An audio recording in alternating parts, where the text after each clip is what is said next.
Sa diwa ng Eid al-Adha o Feast of Sacrifice, hindi lamang pananampalatayang binibigyang halaga ng mga Muslim, kundi pati ang pagkakaisa at pagtulong sa kapwa.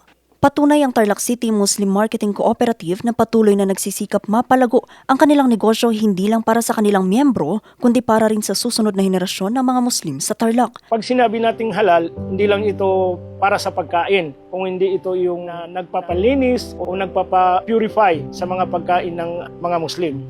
Para naman matulungan ang kooperatiba, kamakailan lang bumisita ang Tarlac City Government kasamang Department of Science and Technology o DOST para personal na makita at aabot sa 500,000 pesos na halaga ng certified halal products at mga kagamitan ang ipinagkaloob ng DOLE sa kooperatiba.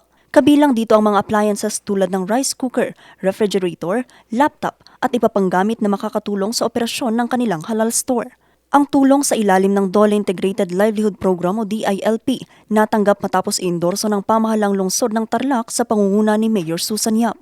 Nag-start ito noong nagkaroon ng benchmarking activity ang SMEDC sa Malaysia na inatenda ng aming former provincial head.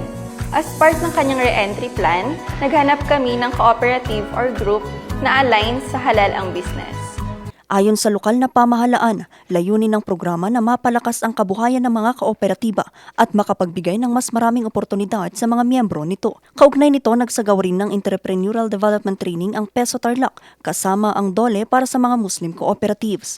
Tinuruan ng mga miyembro ng mga kaalaman sa business management, paghahandle ng kapital, merchandise selling at mga estratehiya para mas mapalago ang kanilang mga negosyo. Yung grant na naibigay sa inyo, sana mas mapalago pa natin sa attitude ninyo, sa ginagawa ninyo.